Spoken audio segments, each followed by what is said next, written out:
अज्ञानतिमिरान्धस्य ज्ञानञ्जनशलाकया चक्षुरुन्मिलितं येन तस्मै श्रीगुरुवे नमः। श्री चैतन्य चरितामृत मध्य लीला में हम सुन रहे हैं माधवेंद्रपुरी की कथा, और ये कथा आज समाप्त होने की बहुत हम कोशिश करेंगे। तो माधवेंद्रपुरी के बारे में हमने सुना कि किस प्रकार से वो मुस्लिमों और अलग अलग खतरों से गुजरते हुए आ रहे थे, और उससे ज़्यादा से भयभीत नहीं थे, क्योंकि उन्हें भगवान के उद्देश्य की प्राप्ति पूर्ण करनी थी, जिसके लिए एक व्यक्ति अनेक अनेक रिस्क लेता है, जैसे कि शिला प्रभुपाद ने लिया। वास्तव में देखा जाए तो ये रिस्क है ही नहीं, क्योंकि हर चीज़ तो भगवान के ही कंट्रोल में है, लेकिन जो शारीरिक और सांसारिक लॉस उसको होता है उसी को हम रिस्क मान लेते हैं। लेकिन वास्तव में सांसारिक चीज़ों का लॉस होना वास्तव में कोई भी लॉस नहीं है, क्योंकि ये तो ना तो कभी हमारी थी ना कभी होंगी। टेम्परेरीली कुछ चीज़ें हमारे पास होती हैं और फिर छूट जाती हैं। इन चीज़ों को त्याग करना वास्तव में कोई बहुत बड़ा त्याग नहीं है, लेकिन हमारी आसक्ति क्योंकि इन चीज़ों से बहुत बड़ी हुई है, इसलिए हमें ये त्याग बहुत बड़ा त्याग लगता है। क्योंकि हमें बीमारी है, इस संसार में इल्यूजन्ड है, हम लोग अपनी पहचान को भूल चुके हैं, इसलिए इन चीज़ों को अपना माने बैठे हैं, इसलिए उन चीज़ों से आसक्ति है, इसलिए उन चीज़ों को त्यागा नहीं जा रहा है, और उनको त्यागना बहुत बड़ा रिस्क लग रहा है। तो इसलिए कई बार संसार में लोग सोचते हैं ऐसे कैसे, इतना बड़ा रिस्क कैसे ले सकते हैं। हाँ, they want to be safe, ठीक है, spirituality is okay, but not at the cost of safety. अभी हम देख रहे हैं संसार में सारे सेफ्टी मेजर्स उठाने के बाद भी कुछ नहीं कर पा रहे हैं। तो इसलिए माधवेंद्रपुरी इस बात को जानते थे और पूरी तरह से सरेंडर्ड थे, इसलिए कैसी भी जगह पर उन्हें बिल्कुल भय नहीं लगा। तो यहाँ बताते हैं कि मुस्लिमों द्वारा शासित एवं अनगिनत पहरेदारों से भरे प्रांतों से गुजरते हुए तनिक भी चिंतित नहीं हुए माधवेंद्रपुरी। श्लोक संख्या 185। संगे एक वट नाही घाटी दान दीते, तथा भी उत्साह पड़ चंदन लैया यही थे। यद्यपि माधवेंद्रपुरी के पास एक छदाम भी नहीं था, कुछ था ही नहीं उनके पास। जनरली आदमी के पास कुछ पैसा होता है, शक्ति होती है, तो वो कॉन्फिडेंट फील करता है कि हाँ मैं बुरे समय पे कुछ कर लूँगा, यहाँ पे मेरे पास पैसा है, यहाँ पर मेरे पास ये है, तो I will manage my self, I will protect my self. लेकिन ऐसा जिसके पास नहीं होता वो हमेशा भयभीत रहता है कि मेरे पास तो कुछ है ही नहीं, कुछ अगर हो गया तो मैं क्या करूँगा। तो यहाँ पर बता रहे हैं कि माधवेंद्रपुरी के पास एक छदाम यानी कि एक फूटी कौड़ी भी नहीं थी, लेकिन वे चुंगी अफसरों के पास से निकलने के लिए तनिक भी भयभीत नहीं हुए। क्या होगा, कैसे, मैं कैसे यहाँ से निकल पाऊंगा। उनका एकमात्र आनंद गोपाल के लिए वृंदावन तक चंदन का बोझ उठाकर ले जाने में था, ले चलने में था। और ऐसे में हो सकता था उन्हें बंदी बना लिया जाता और बहुत कुछ हो जाता, लेकिन वो भयभीत नहीं थे, क्योंकि वो कृष्ण की प्रसन्नता के लिए जीते थे और उसमें उसके लिए सर्वस्व न्यौछावर कर रखा था। आज हम इस बात को महसूस नहीं कर पाएंगे, क्योंकि आजकल का माहौल इस तरह से नहीं है। लेकिन यदि सोचिए कि आपको चंदन लेके आना है और बीच में पाकिस्तान बॉर्डर को क्रॉस करना है और आपके पास प्रॉपर वीज़ा तक नहीं है, कितना बड़ा खतरा है। ऐसी जगह में आपको उम्र के लिए, पूरी उम्र के लिए बंद कराया जा सकता है, ये समझ के कि ये कोई जासूस है, इंडियन आर्मी का जासूस है, कुछ है, और पूरे जीवन निकल जाएगा उसको वहाँ से निकलने में। ऐसी स्थिति जब हो तब व्यक्ति कोई कार्य करे। प्रगाढ़ प्रेमेर स्वभाव आचारा, निज दुख विघ्ना धीर ना करे विचार। उत्कट भगवत प्रेम का यही स्वाभाविक परिणाम होता है। उत्कट भगवत प्रेम का, जब प्रेम की हम चरम सीमा में पहुंचते हैं तो एक ही डिजायर होती है, कैसे हम सेवा कर सकें अपने आप को मिटाकर भी। जैसे कि हमारे आचार्यों ने, इतने सारे आचार्यों के एग्जाम्पल हम देखते हैं, जिसमें बेस्ट एग्जाम्पल हम शिला प्रभुपाद का लेटेस्ट एग्जाम्पल देखते हैं कि उन्होंने जरा सा भी नहीं सोचा कि क्या होगा उनका। इंडियंस लोग जनरली मतलब टेम्परेचर जो है हमारे यहाँ पर, मिनिमम टेम्परेचर हमारे यहाँ पर 3-4 डिग्री पे जाता है, वो भी कुछ समय के लिए।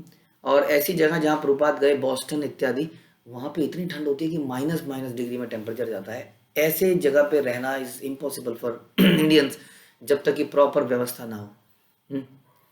लेकिन प्रभुपाद गए और उनके पास कोई व्यवस्था नहीं थी, और कई बार इस दौरान बीमार पड़े, उनके ऊपर अटैक हुए, उनके ही फॉलोअर्स ने उनके ऊपर अटैक कर दिया, मतलब बहुत सारी ऐसी चीज़ें हुई। तो यहाँ बता रहे हैं कि भगवत प्रेम का यही स्वाभाविक परिणाम है कि भक्त निजी असुविधाओं या विघ्नों पर विचार नहीं करता कि उसके निजी जीवन में क्या असुविधाएं हो रही हैं। हम लोग सेवा करते हैं, लेकिन हम लोग तभी तक सेवा करना चाहते हैं जब तक मैं और मेरा परिवार सुरक्षित रहे, जब तक मुझे इनकन्वीनियंस ना हो, उतना ही हम देना चाहते हैं जिससे कि मेरा भरा रहे, उतना ही हम करना चाहते हैं जिससे मेरे को थकान ना हो। तो जब हमें उससे ज़्यादा कुछ सेवा मिलती है, कुछ करने को बोला जाता है, तो हमारे अंदर इरिटेशन होती है, हम भागने लगते हैं वहाँ से, उस जगह से। बच के रहो यहाँ से, यहाँ पे निचोड़ दिया जाएगा। तो हम दूर दूर से ही हाँ भक्ति करना चाहते हैं इन दैट केस, ताकि बिल्कुल डूब ना जाए, हमें खींच ना लिया जाए। लेकिन जो भगवत प्रेम है, भगवत प्रेम का परिणाम यही है जो माधवेंद्रपुरी कर रहे हैं, कि वहाँ निजी असुविधाओं पर, विघ्नों पर विचार ही नहीं करता व्यक्ति। वह सभी परिस्थितियों में भगवान की सेवा करना चाहता है। और इसमें उसको क्या प्राप्त होता है? ये सारे दुख। अगर ये सारे दुख प्राप्त होते तो क्यों हम माधवेंद्रपुरी की स्टोरी सुन रहे होते?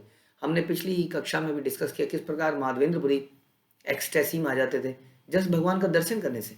और लोग एक्सटेसी में आने के लिए क्या क्या नहीं करते आज की डेट में। कितना नशा, कितने प्रकार का खाना खाना, रेस्टोरेंट में जाना, पिकनिक पे जाना, ट्रैवलिंग करना प्रसन्न रहने के लिए, और केवल वो विग्रह का दर्शन करके ही नाचते थे, कूदते थे, हंसते थे, तो चरम प्रसन्नता को प्राप्त थे। यदि आपको संसारिक वस्तुएं चाहिए तो ऐसे ही बनी रहिए, नहीं यदि आपको हमें ये परम आनंद चाहिए जैसा माधवेंद्रपुरी का था, और जैसा भगवान का उनके प्रति प्रेम था कि भगवान उनके स्वप्न में 3-3 बार आए, एक तरह से देखा जाए, तो सोचिए कितना कितना भाग्यवान है। लेकिन इसके लिए ये ऐसा बनना पड़ता है, ये अपने आप से नहीं होगा। इसके लिए हमें अपनी निजी सुविधाओं को, असुविधाओं को इग्नोर करना पड़ेगा। अपने विघ्नों पर विचार ना करते हुए हमेशा हर परिस्थिति में भगवान की सेवा में लगना पड़ेगा, जैसा माधवेंद्रपुरी ने किया। तात्पर्य शिल प्रभुपाद द्वारा, शिल प्रभुपाद की जय। जिन लोगों में कृष्ण के लिए उत्कट प्रेम का विकास कर लिया है, उनके लिए स्वाभाविक है कि वे अपनी निजी असुविधाओं तथा विघ्नों की चिंता नहीं करते। ऐसे भक्त पूर्ण पुरुषोत्तम भगवान या उनके प्रतिनिधि रूपी गुरु का आदेश पालन करने के लिए कृत संकल्प होते हैं। और ऐसे आदेश कई बार हमसे कुछ ऐसा करने को बोलते हैं जिनसे हमें इनकन्वीनियंस होती है, पर्सनल लॉस होता है। प्रत्येक परिस्थिति में, यहाँ तक कि घोर संकट आ जाने पर भी वे दृढ़ संकल्प के साथ अविचलित भाव से आगे बढ़ते हैं। हाँ, संकटों का आना तो वो और ज्यादा भगवान की परीक्षा समझते हैं, भगवान का प्रेम समझते हैं, क्योंकि संकट व्यक्ति को और ज्यादा प्यूरिफाई करता है। इससे निश्चित रूप से सेवक का उत्कट प्रेम सिद्ध होता है। जैसा कि श्रीमद् भागवत में भी कहा गया कि तत्ते अनुकंपा सुसमीक्षमाण, जो मनुष्य भवबंधन से वास्तव में मुक्त होना चाहते हैं, जिन्होंने उत्कट कृष्ण प्रेम विकसित कर लिया है, वे भगवत धाम लौट जाने के लिए सुपात्र हैं। और इस श्लोक में, भागवतम के श्लोक में बताया जाता है कि जो अनेक समस्याओं के बावजूद भगवान की सेवा में लगा रहता है, वो भगवान में धाम में जाने का अधिकारी बन जाता है। लेकिन उसके लिए सरेंडर, डिपेंडेंसी, अनइंटरप्टेड, अनमोटिवेटेड सेवा की आवश्यकता है। जैसे कि यहाँ पर हम माधवेंद्रपुरी के जीवन चरित्र से देखते हैं। कृष्ण का उत्कट प्रेम कितने भी असुविधा, अभाव, बाधा या दुख की चिंता नहीं करता। कहा जाता है कि जब किसी को कोई किसी उन्नत वैष्णव में दुख या शोक दिखे, आप किसी वैष्णव को देखें तो दुखी है, तब कह रही ये दुखी क्यों है? हमने तो सुना है ब्रह्म भूता प्रसन्न आत्मा, वैष्णव हमेशा प्रसन्न रहता है, तो ये शोक में क्यों है? इसका मतलब ये परम वैष्णव नहीं है। तो यहाँ बता रहे हैं प्रभुपाद, यदि किसी उन्नत वैष्णव में दुख या शोक दिखे तो वह वास्तव में दुख या शोक नहीं, अभी तो दिव्य आनंद है। जैसे कि राधा रानी हमेशा दुखी रहती थी, जैसे चैतन्य महाप्रभु हमेशा दुखी रहते थे। अब वो दुख जो है वो दुख नहीं है, वो दिव्य आनंद है, ऐसा बताया जा रहा है। क्योंकि वो उनके विरह में रहते थे। विरह का सुख उसी को मिलता है जिसको प्रेम का सुख मिलता है, क्योंकि प्रेम जिसको है उसी को विरह महसूस होता है। तो ये दोनों बहुत ही चरम फीलिंग्स हैं। यदि इन फीलिंग को प्राप्त करना है तो बाकी चीज़ों को छोड़ना पड़ेगा, कन्वीनियंस को, आराम को छोड़ना पड़ेगा, अपने पर्सनल बेनिफिट को छोड़ना पड़ेगा। शिष्टाष्टकम में श्री चैतन्य महाप्रभु ने भी यही उपदेश दिया कि आशील सेवा पदोत्तम निष्ठुमा, कि कृष्ण का उत्कट प्रेमी कभी भी अपनी सेवा से विचलित नहीं होता कि बदले में उसे कुछ मिले या ना मिले। जिसको वो प्रेम करता है वो उससे दो मीठे बोल बोले या ना बोले। इसलिए तो कहते हैं कि यदि मेरा गाढ़ आलिंगन करो भगवान, या मुझे ठुकरा दो, मैं आपका सेवक बना ही रहूंगा। ये फीलिंग उत्कट प्रेम की है, जब हम चरम प्रेम को प्राप्त कर पाते हैं जिसमें कि बदले में कोई अपेक्षा नहीं होती है। तो उसी बारे में बता रहे माधवेंद्रपुरी ने यही दिखाया कि कभी भी उनका प्रेमी अपनी सेवा से विचलित नहीं होता, भले ही उसके समक्ष कितनी ही कठिनाइयां, व्यवधान क्यों ना आ जाए। तो ये चरित्र से हम सीख सकते हैं कि कैसे हमारे जीवन में तो इतनी बड़ी परीक्षाएं कभी होती नहीं कि हमें ऐसा बोला जाए कि तुम्हें पाकिस्तान से हाँ, तुम्हें जाके पाकिस्तान में प्रचार करना है, वहाँ पे हरिनाम संकीर्तन निकालना है सड़कों पर। हाँ, तुम्हें दुबई में हरिनाम संकीर्तन निकालना है सड़कों पर। इतने मुश्किल चीज़ तो हमें नहीं बोली जाती, या सऊदी अरेबिया में निकालना है। लेकिन फिर भी हमारे जीवन में छोटी छोटी समस्याएं तो आती हैं, जिसमें हमें छोटे छोटे पर्सनल इनकन्वीनियंस झेलने पड़ते हैं। उसी में हम लोग फेल हो जाते हैं। तो हमें सोचना पड़ेगा कैसे इस उत्कट प्रेम को पाने के लिए कितना मूल्य देने की आवश्यकता है। जितना हम कहते हैं ना, गुड़ डालेंगे उतना ही मीठा होगा। ये यथा माम प्रपद्यन्ते, जिस प्रकार से हम भगवान को सरेंडर करेंगे, भगवान उसी प्रकार का रेसिप्रोकेशन करेंगे। ये स्वाभाविक है कि जितना हम प्यार करेंगे उतना ही प्यार को प्राप्त करेंगे। तो श्री गोपाल एर तार गाढ़ प्रेमा लोके रेखाई थे, गोपाल तारा आज्ञा दिल चंदन आनीते। श्री गोपाल यह दिखलाना चाहते थे कि माधवेंद्रपुरी कृष्ण से कितना प्रगाढ़ प्रेम करते हैं। अपने भक्त की प्रतिष्ठा को स्थापित करने के लिए भगवान भक्त के सामने संकट डालते हैं, और वो उन संकटों में भी भगवान की सेवा करके एक आदर्श प्रस्तुत करता है हम जैसे लोगों के लिए, ताकि हम उसको देख के उसको कर सकें, उससे प्रोत्साहित हो सकें। अतः उन्होंने नीलाचल से चंदन तथा कपूर लाने के लिए उनसे कहा। और वास्तव में आप देखा आपने कि कैसे उन्होंने गोपीनाथ को ही बोल दिया चंदन लगाने को। इसका मतलब उन्हें वास्तव में चंदन की आवश्यकता नहीं थी, उन्हें वास्तव में उस अभिषेक की आवश्यकता नहीं थी जो 2 साल तक चला। हाँ, वास्तव में तो वो भक्त की प्रतिष्ठा को स्थापित करना चाहते थे। जो माधवेंद्रपुरी संसार में एकदम से अननोटिस्ड थे और लोग उनको जान ही रहे थे, लोग उनसे कैसे प्रेरणा लेते, क्योंकि वो भगवत भक्ति में डूबे थे, उत्तम अधिकारी थे। ऐसे भक्त की प्रतिष्ठा को स्थापित करने के लिए भगवान ने कितनी कहानियां रची। गोपाल जी बन के उनके सामने आए, तब संसार ने देखा अरे ये कोई साधारण व्यक्ति नहीं है। गोपाल जी इसके सपने में आए और बोला कि मैं यहाँ पर छुपा हुआ हूँ, और इस व्यक्ति ने 2 साल तक गोपाल जी की इतनी भव्य सेवा कराई। ये तो सड़कों में घूमने वाला व्यक्ति था, इतनी ऑपुलेंस कहाँ से आई, इतना श्रद्धा, इतनी भक्ति कहाँ से आई। और उसके बाद केवल वहीं पर नहीं, फिर रेमुना में, उड़ीसा में सब लोग उनकी ग्लोरी को समझ गए, जब गोपीनाथ जी ने उनके लिए चोरी भी कर दी। और उन्होंने भगवान के लिए इतना बड़ा रिस्क लिया, चंदन इत्यादि लेकर वहां से आए। तो इस प्रकार से भक्त की ग्लोरी जो है संसार में स्थापित हो गई, ताकि क्या हो सके, हम उनसे प्रेरणा ले सकें। बहु परिश्रमे चंदन रेमुणा अनिल, आनंद बाड़ीला मने दुख न गाड़ीला गणिला। अत्यंत कष्ट उठाकर, अत्याधिक परिश्रम करके माधवेंद्रपुरी चंदन को रेमुणा में ले आए। तो पुरी से रेमुणा में लाए, फिर भी वे अत्यंत प्रसन्न थे। उन्होंने कठिनाइयों की तनिक भी चिंता नहीं करी, बल्कि जब उन कठिनाइयों की समाप्ति होती है तो भक्त को बड़ा आनंद आता है, हाँ, कि इतनी कठिनाइयों के बाद भी हम भगवान की सेवा कर पाए। परीक्षा करी थे गोपाल कैला आज्ञा दान, परीक्षा करी अशेषे हैला दयावान।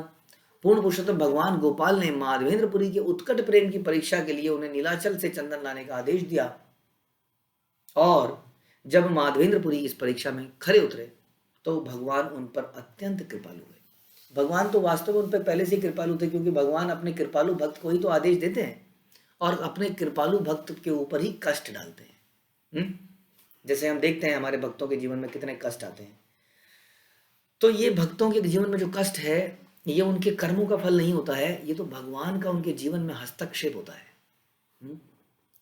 अपने भक्त के जीवन में ही जैसे भगवान बोलते हैं कि यस्याम अनुग्रामी हरन्ते तद धनम शनै, जिस पे अनुग्रह करते हैं उसी का छीनते हैं, आम आदमी का नहीं छीनते, क्योंकि उन्हें पता है आम आदमी तो बिदक जाएगा, बोलेगा खुश तो बड़े होगे तुम। आम आदमी तो ऐसे ही करेगा। दिस इज आम आदमी, जिसको हमने इतना बड़ा हीरो बना दिया है। ये सब आम आदमी है जो कि भगवान को चैलेंज करते हैं। वास्तव में भक्त तो कष्ट पाके प्रसन्न होता है कि अच्छा, इसका मतलब भगवान मुझे कष्ट दे रहे हैं, मतलब मेरे बारे में सोच तो रहे हैं। आपने किसी को जाके चोटी मारी इतने सारे लोगों में से, इसका मतलब आपको उससे कुछ तो प्रेम था जो उसी को जाके चोटी मारी। तो अगर हमें कष्ट भी मिला तो भक्त यही सोचता है कि इसका मतलब भगवान कुछ विचार कर रहे हैं। परीक्षित महाराज के से जब इतना बड़ा अपराध हुआ और उनको श्रापित किया गया, तब भी उन्होंने भगवान की अनुकंपा इसको माना कि भगवान बड़े दयालु हैं, लेकिन मेरे से कितना बड़ा अपराध कैसे हो गया, और तुरंत भगवान की सेवा में लग गए। तो भक्त जो है कभी रिवोल्ट नहीं करता है, ये क्यों हो रहा है, ऐसा क्यों हो रहा है मेरे साथ ये ठीक नहीं हो रहा है। वो हर परिस्थिति को भगवान की कृपा मानता है, उनको उसको प्यूरिफाई करने के लिए। हाँ, तो इसलिए भगवान बोलते हैं कि जिस पे वो अनुग्रह करते हैं, जिस पे वो कृपा करते हैं, उसका सब कुछ धीरे धीरे छीन लेते हैं और उसको अपने सरेंडर बना देते हैं। नहीं तो संसार में अपने संबंधियों के प्रति और धन और जो भी उसके फॉलोअर है उसको ऐसा लगता है कि वो उनकी ताकत से जिंदा है। जब उसे सब छिन जाता है या बिना छिने भी जब कोई व्यक्ति ये सोचता है कि मैं केवल भगवान पर आश्रित हूँ, तभी उसको भगवान का उत्कट प्रेम प्राप्त होता है। तो ये जो आज उन्हें आदेश दिया गया वो इसलिए दिया गया। हाँ, तो भगवान उन पर अत्यंत कृपालु है, उनको परीक्षा दी। कृपालु पहले भी थे, तभी उन्हें इतने संकट दिए, और संकट में वो खरे उतरे तो और ज्यादा कृपालु हुए। यही भक्ति भक्त प्रिय कृष्ण व्यवहार, बूझी तेयो आमा सबार नाही अधिकार। भक्त तथा भक्त के प्रिय श्री कृष्ण के मध्य प्रेम भक्ति के ऐसे व्यवहार का प्रदर्शन दिव्य है। साधारण व्यक्ति के लिए इसे समझ पाना संभव नहीं, सामान्य व्यक्तियों में इतनी क्षमता ही नहीं होती। इसलिए भगवान सामान्य व्यक्ति के जीवन में ऐसा कुछ करते भी नहीं है।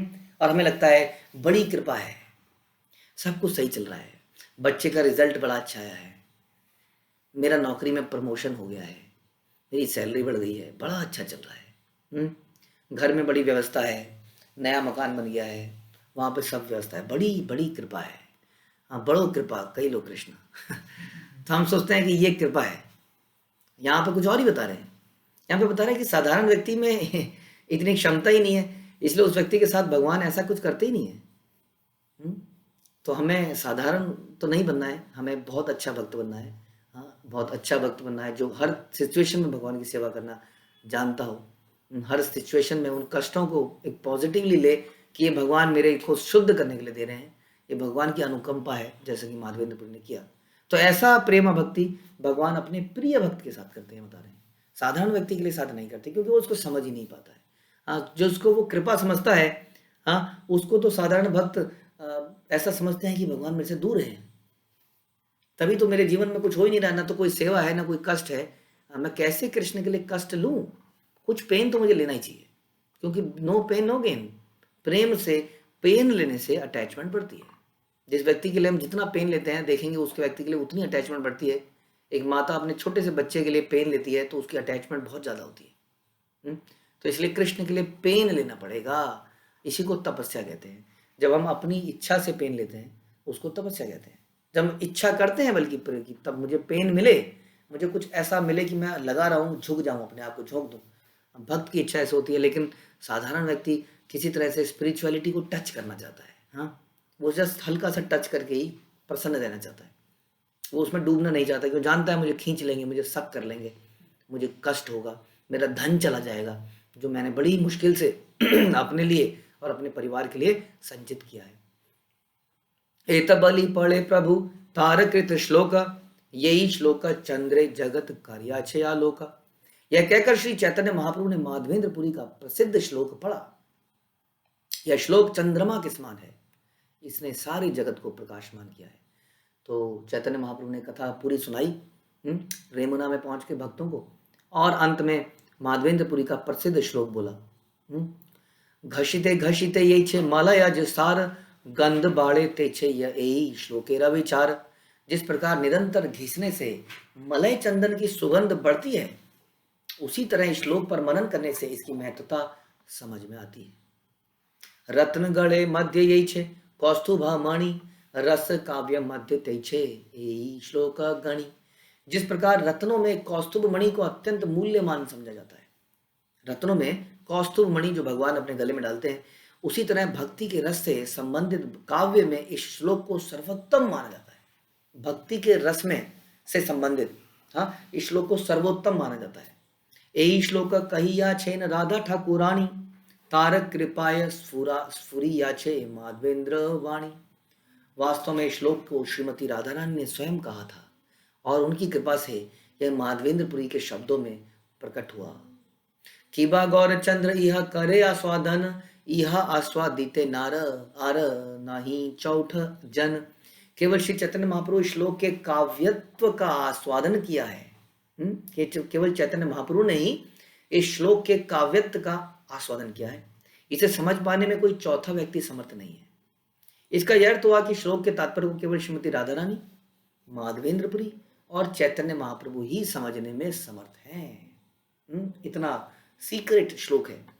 चैतन्य महाप्रभु स्वयं भगवान है, राधा रानी भगवान की सबसे प्रिय भक्त हैं, और माधवेंद्रपुरी, ये तीन ही श्लोक को समझ सकते हैं। शेष काले ही श्लोक पठिता पठिता सिद्धि प्राप्ति है पूरी श्लोकेरा सहिता। पृथ्वी पर जीवन के अंतिम काल में माधवेंद्रपुरी इस श्लोक को बार बार पढ़ते थे। इस प्रकार इस श्लोक का उच्चारण करते करते उन्होंने जीवन का चरम लक्ष्य प्राप्त किया। अयि दीन दयार्थ नाथ हे मथुरा नाथ कदावलोक्य से हृदयं तदलोकम लोक कातरम दयित भ्राम्यति किम करोम्यहम। हे नाथ, हे परम कृपालु स्वामी, हे मथुरापति, मुझे फिर आपके दर्शन कब होंगे? आपका दर्शन न कर पाने के कारण मेरा विशुद्ध हृदय अस्थिर हो चुका है। हे प्रिय, अब मैं क्या करूं? तो ये वो श्लोक है जिसके बारे में चर्चा हमने करी कि श्लोक को केवल चैतन्य महाप्रभु, माधवेंद्रपुरी और राधा रानी समझ सकती हैं, क्योंकि स्वयं राधा रानी द्वारा बोला गया श्लोक है। और ये सारे श्लोकों में भक्ति का सर्वोत्तम श्लोक माना गया। माधवेंद्रपुरी ने अपने पूरे जीवन के अंत में इसी श्लोक को बार बार पढ़ा। हाँ, और ये श्लोक बेसिकली उसी विरह को दिखाता है कि कब मुझे आपके दर्शन होंगे, कब मैं आपके पास जा पाऊंगा। इतनी व्याकुलता जब हमारी होगी तभी तो इस संसार को छोड़ के वहां पहुंचेंगे। जब हम मन में सोचते हैं कब मैं यूएस जाऊंगा, कब मैं यूएस जाऊंगा, कब मैं यूएस जाऊंगा, जब दिन रात ये सोचता रहता है तो एक दिन उसके लिए कुछ ना कुछ प्रयास भी करता है।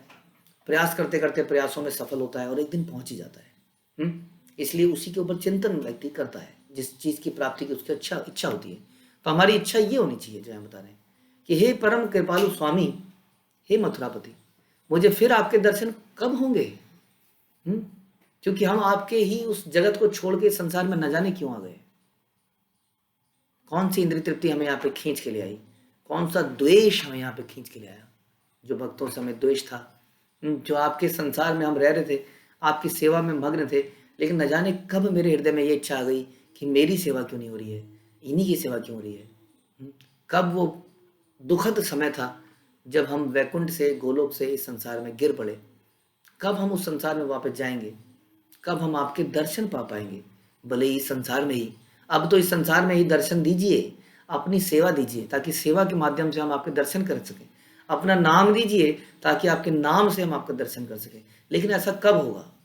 कब मैं आपका शुद्ध नाम ले पाऊंगा, कब मैं अपराध रहित नाम ले पाऊंगा, कब मैं आपके भक्तों की सेवा को जीवन का परम लक्ष्य बना पाऊंगा। इस तरह का भाव इसके अंदर है कि कब परम कृपालु स्वामी, हे परम कृपालु स्वामी, हे मथुरापति, कब आपके दर्शन होंगे।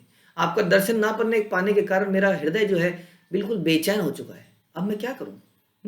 या आपकी सेवा ना पाने के कारण, या आपके नाम में रुचि ना होने के कारण मेरा हृदय अस्थिर हो चुका है। संसारी व्यसनों को लेते लेते मैं इन भोगों का आदी बन चुका हूं। मैंने अपने आप को समाप्त कर लिया है।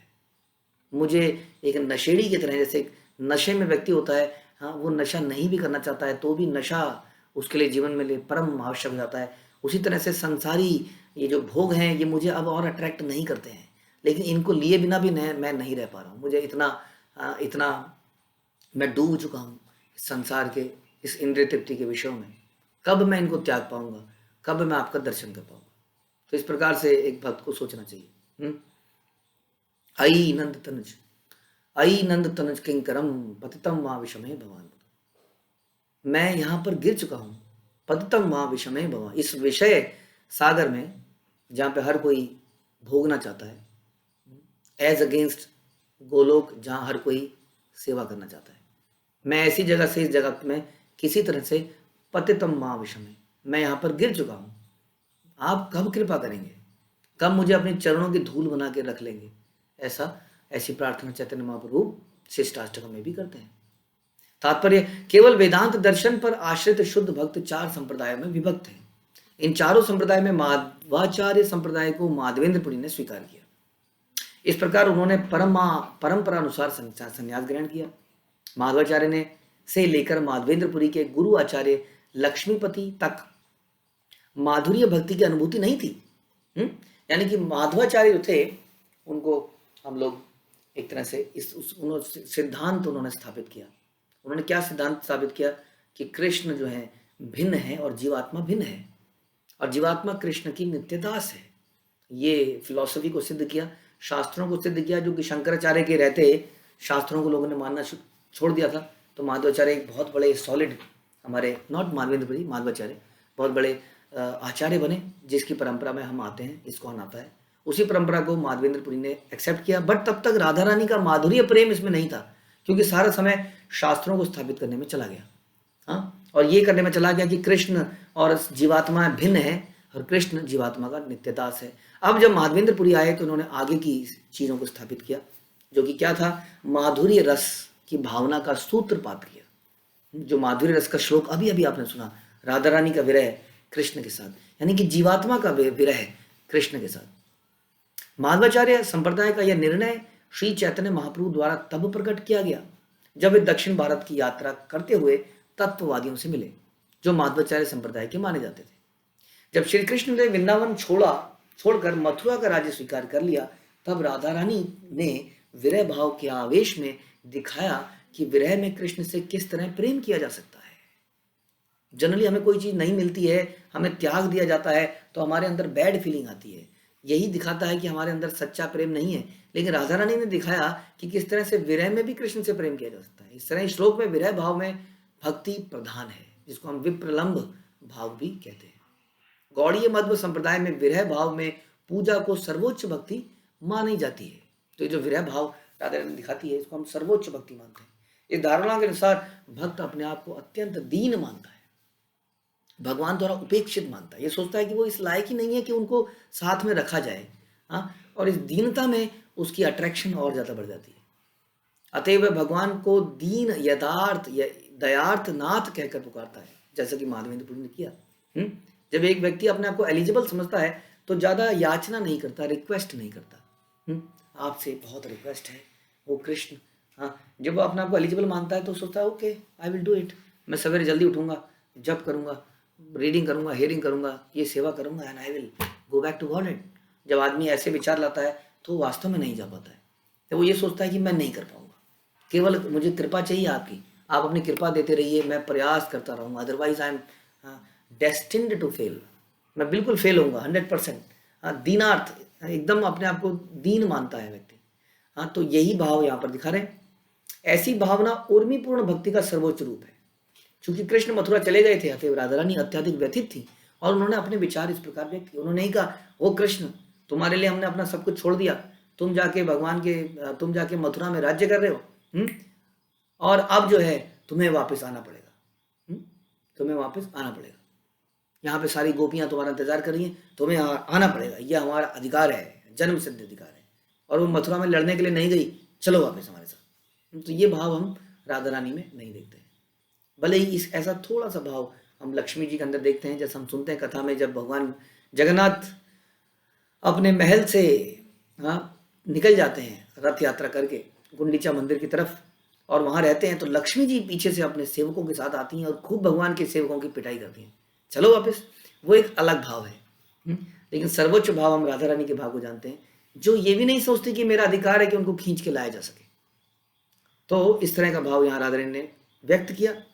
उन्होंने बोला कि हे प्रभु, आपके विरह के कारण मेरा मन अत्यधिक क्षुब्ध हो गया है, अब आप ही बताएं कि मैं करूं क्या, क्योंकि मेरा अधिकार तो नहीं है आपके ऊपर, मैं अत्यंत दीन हूं और आप अत्यंत दयालु हैं। अतएव आप मुझ पर कृपा करें और मुझे बतलाएं कि मैं आपका दर्शन कब कर सकेंगी। Only desire is to have your darshan, no rights reserved, मुझे कुछ नहीं चाहिए, केवल आपका दर्शन चाहिए, आपकी सेवा चाहिए। ये चैतन्य महाप्रभु सदैव श्रीमती राधा रानी के उन उर्मीपूर्ण भावों को व्यक्त करते थे, जिन्हें राधा रानी ने वृंदावन में उद्धव को देखकर प्रकट किए। माधवेंद्रपुरी द्वारा अनुभव किए जाने वाले ऐसे ही भाव इस श्लोक में व्यक्त हुए हैं। इसलिए गौड़ीय मध्व संप्रदाय के वैष्णव के अनुसार श्री चैतन्य महाप्रभु ने अपने प्राकट्य के समय जिन भावों का अनुभव किया, वे माधवेंद्रपुरी से ईश्वरपुरी के माध्यम से उन तक आए। तो माधवेंद्रपुरी ने ये भाव पहली बार प्रकट किए हमारी संप्रदाय में, इसलिए वो बड़े महान आचार्य माने जाते हैं। गौड़ीय मध्व संप्रदाय परंपरा के सारे भक्त भक्ति के इन सिद्धांतों को स्वीकार करते हैं। वो इनको सेंटिमेंटलिज्म नहीं मानते, क्योंकि वो साथ में फिलॉसफी को भी जानते हैं कि वो कृष्ण के नित्यदास हैं। तो माधवाचार्य और माधवेंद्रपुरी की दोनों फिलॉसफी को जब मैच करते हैं तो एक अद्भुत भक्ति निकलती है। आप अगर सोचेंगे कि माधवेंद्रपुरी में तो भाव ही भाव है, विरह का भाव है, लेकिन साथ में माधवाचार्य की फिलॉसफी भी है कि जीव हमेशा कृष्ण का नित्यदास है। और इन दोनों फिलॉसफियों को मिलके आज ये एकदम संपूर्ण फिलॉसफी हमारे संप्रदाय को मिलती है कि although we are servants but we are not eligible for anything, we have to serve eternally without expecting anything. कुछ भी बदले में एक्सपेक्ट किए हमें सर्व करते जाना है, और हमारा जो भाव है वो राधा रानी के पद चिन्हों पर चलते हुए है। एई श्लोके पढ़िते प्रभु हैला मूर्छिता, प्रेमे ते विवश हैया पड़िला भूमिता। इस श्लोक को पढ़ते ही चैतन्य महाप्रभु अचेत होकर भूमि पर गिर पड़े। वे विवल थे, अतएव अपने वश में नहीं थे। खुद ही उन्होंने श्लोक को पढ़ा। इसी श्लोक को माधवाचार्य हमेशा, माधवेंद्रपुरी हमेशा पढ़ते रहते थे, और दोबारा से भक्तों को बताने के लिए जब उन्होंने श्लोक को पढ़ा तो पढ़ते पढ़ते ही भूमि पर अचेत होकर गिर पड़े। इतना विरह उनके अंदर था और वे अपने को वश में नहीं रख पाए। आस्थे व्यस्थे कौले कर नीला नित्यानंद, क्रंदन करिया तबे उठे गौरा चंद्र। जब श्री चैतन्य महाप्रभु भावावेश में भूमि पर गिर पड़े तो नित्यानंद प्रभु ने उन्हें तुरंत अपनी गोदी में ले लिया। तब श्री चैतन्य महाप्रभु क्रंदन करते हुए फिर से उठ बैठे। तो नित्यानंद प्रभु भगवान के इटर्नल सर्वेंट, हमेशा भगवान को अपनी शेष शैया पर भी लेटाते हैं, और जब जब भगवान ऐसे नृत्य करते हुए गिरते हैं, भाव में गिरते हैं, तो नित्यानंद तुरंत उन्हें गोद में उठा लेते हैं। और चैतन्य महाप्रभु क्रंदन करते हुए फिर से उठ बैठे और प्रेमोन्माद हईले उठी इति उति धाया, हुंकार करे हासे कांदे नाचे गाया। प्रेमोन्माद, प्रेम का उन्माद प्रकट करते हुए महाप्रभु हुंकार भरते हुए इधर उधर दौड़ने लगे। कभी वे हंसते थे, कभी वे रोते थे, कभी नाचते थे और कभी गाते थे। ये प्रभाव है एक श्लोक को पढ़ने का। तो इतने भाव से हमें इन श्लोकों को पढ़ना चाहिए, इतनी गहराई में उसमें उतरना चाहिए। इतना भाव हमारे अंदर नहीं भी पैदा होता, फिर भी हमें प्रयास करना चाहिए कि हमें बड़े भाव से उसको पढ़ें। नकली भाव प्रकट करने की कभी सांत्वना, कभी हमें उसको प्रेस्क्राइब नहीं किया गया। इन भावों को एक भक्त हमेशा छुपाता है, लेकिन यहाँ पर चैतन्य महाप्रभु इतने भाव में है कि अपने भाव को छुपा ही नहीं पा रहे हैं। कभी हंस रहे हैं, कभी रो रहे हैं, कभी नाचते हैं, कभी गाते हैं। आई दीना भले बार बार, कंठे नानी सरे वाणी नेत्रे अश्रुधार। श्री चैतन्य महाप्रभु पूरा श्लोक भी नहीं सुना पाए, उन्होंने बारंबार इतना ही कहा, आई दीन आई दीन आई दीन। केवल इतना ही बोल पाए, उससे आगे बोल ही नहीं पाए। इतना वो भाव में आ गए केवल इसको बोल के ही। जो हमने सुना था श्लोक, आई दीन दयार्थ नाथ है मथुरा नाथ कदा बलोक कैसे, लेकिन वो आई दीन के आगे बोल ही नहीं पा रहे थे। उसके आगे उनके मुंह जबान लड़क जाती थी। तो आई दीन भले बार बार, कंठे ना निसरे वाणी नेत्रे अश्रुधार। चैतन्य महाप्रभु श्लोक को नहीं सुना पाए, बस बोले आई दीन। इस तरह वे बोल ही नहीं सके, उनकी आंखों से अश्रु की धारा बहने लगी। नैनम गलद धारा, हम जो बोलते हैं कि जो हमारा गला है, कब मेरा गला रुद्ध हो जाएगा, अवरुद्ध हो जाएगा। जैसे हम बोलेंगे कृष्ण तो एकदम से गला अवरुद्ध हो जाएगा और आवाज ही नहीं निकलेगी। ऐसा भाव, ये प्रार्थना भी भगवान चैतन्य करते हैं श्रेष्ठाष्टकम में। तो ऐसी हमारी प्रार्थनाएं होनी चाहिए। हमें सो कॉल्ड कृपा नहीं चाहिए, बड़ी कृपा है। अगेन रिजल्ट अच्छा आ गया, नौकरी अच्छी चल रही है, घर अच्छा चल रहा है, गाड़ी अच्छी चल रही है, सब स्वस्थ हैं, किसी को कोरोना नहीं हुआ, बड़ी कृपा है। कंप स्वेद पुलकाश्रु स्तंभ वैवर्ण, निर्वेदा विषाद जाड़े गर्व हर्ष दैन्य। कंप कपी पसीना हर्ष के अश्रु, स्तंभ शरीर का रंग फीका पड़ना, निराशा खिन्नता स्मृति ह्रास, गर्व हर्ष तथा दीनता, ये सारे लक्षण श्री चैतन्य महाप्रभु के शरीर में दिख रहे थे एक साथ। ये सारे बताइए, एक साथ कोई व्यक्ति हंस भी रहा है और उसी वक्त व्यक्ति रो भी रहा है। एक साथ, और केवल हंस नहीं रहा है, रो नहीं रहा है, निराशा भी है, रंग भी फीका पड़ा है, आंसू भी आ रहे हैं, कब कभी पसीना, स्मृति ह्रास, स्मृति खत्म हो गई है, गर्व भी है और हर्ष भी है, और दीनता भी है। तो भक्ति रस में सिंधु में जाड़े को स्मृति ह्रास कहा गया है, जो प्रियतम के विरह जनित कठोर आघात से उत्पन्न होता है। प्रियतम के विरह से पैदा हुए कठोर जो आघात होता है, उससे ये स्मृति का लॉस, मतलब एकदम से सन्न हो जाता है ना, एकदम से कुछ नहीं, नो कोई मेमोरी नहीं है, इतना बड़ा सदमा लगा है। इन मनोदशा में हानि लाभ सुनने तथा देखने एवं अन्य सभी बातों का कोई प्रयोजन नहीं है। जैसा अभी मैंने बोला, बड़ी कृपा है, इसमें हानि और लाभ का कोई मतलब प्रयोजन ही नहीं रहता। यह मोह की प्रारंभिक अवस्था को सूचित करती है। कौन से मोह को? कृष्ण के प्रति मोह को, आसक्ति, कृष्ण से आसक्ति। यही श्लोके उघाड़िला प्रेमेर कपाट, गोपीनाथ सेवक देखे प्रभुर प्रेम नाट। इस श्लोक ने प्रेम भाव के द्वार खोल दिए और गोपीनाथ के सारे सेवकों ने महाप्रभु को भावावेश में नृत्य करते देखा। सारे द्वार खुल गए, जैसे बाढ़ आती है ना, फ्लड गेट्स आर ओपन। जैसे बाढ़ को रोकने के लिए बड़े बड़े गेट्स लगाए जाते हैं, पीछे अपार पानी है समझिए, और जब वो गेट खोले जाते हैं तो पानी इतनी तीव्रता से नीचे गिरता है, ऐसा लगता है कि सारे संसार को बहा देगा। हाँ, तो इसी तरह से प्रेम भाव के द्वार खुल गए और सारे सेवकों ने भगवान को, चैतन्य महाप्रभु को उस भावावेश में नृत्य करते हुए देखा। गोपीनाथ जी के जितने भी भक्त थे, लोकेरा संघट देखी प्रभुर भाय हैला, ठाकुरेरा भोग सरी आरती बाजीला। जब चैतन्य महाप्रभु के चारों ओर अनेक लोगों की भीड़ लग गई तो वे भारी चेतना में आए, एकदम से लगे ये मैं क्या कर रहा हूँ। उसी बीच अर्च वगैरह को भोग समर्पण समाप्त हुआ और सुमधुर ध्वनि के साथ आरती संपन्न की गई। तो भगवान को भोग लगा, उसके बाद भगवान की आरती हुई। इसी बीच ही अपने भाव में थे, तभी भाव से वापस आए। ठाकुर शयन कराया पूरा पुजारी हैला बाहिरा, प्रभुरा आगे आनी दिल प्रसाद बार क्षीरा। अर्च विग्रह को शयन कराने के बाद पुजारी मंदिर के बाहर आ गए और खीर के सारे 12 पात्रों को चैतन्य महाप्रभु को दे दिया कि आप ही बांटिए जिसको बांटना है। हाँ, इतने प्रसन्न हो गए। 12 पात्र भोग लगते थे, आपको याद है, वो सारे 12 पात्र चैतन्य महाप्रभु को दे दिए। क्षीर देखी महाप्रभुर आनंद बाढ़िला, भक्त गणे खाओ याइते पंच क्षीर लैला। जब गोपीनाथ महाप्रसाद के सारे खीर पात्र श्री चैतन्य महाप्रभु के समक्ष रखे गए तो बड़े प्रसन्न हुए और भक्तों को खिलाने के लिए उन्होंने 5 पात्र ही स्वीकार किए। वो भी भक्तों के लिए 12 पात्र दिए गए, उसमें से 5 पात्र ले लिए। वो भी किस लिए? ताकि भक्तों को खिलाएंगे। 7 क्षीर पूरी के बाड़ू बाहु रीला दिला, पंच क्षीर पंच जने वाटिया खाईला। शेष 7 पात्र आगे बढ़कर पुजारी को दे दिए। ऐसा नहीं है रसगुल्ले कितने हैं प्रभु जी, एक और दे दो प्रभु जी, एक और दे दो प्रभु जी, एक और दे दो प्रभु जी, एक और दे दो प्रभु जी।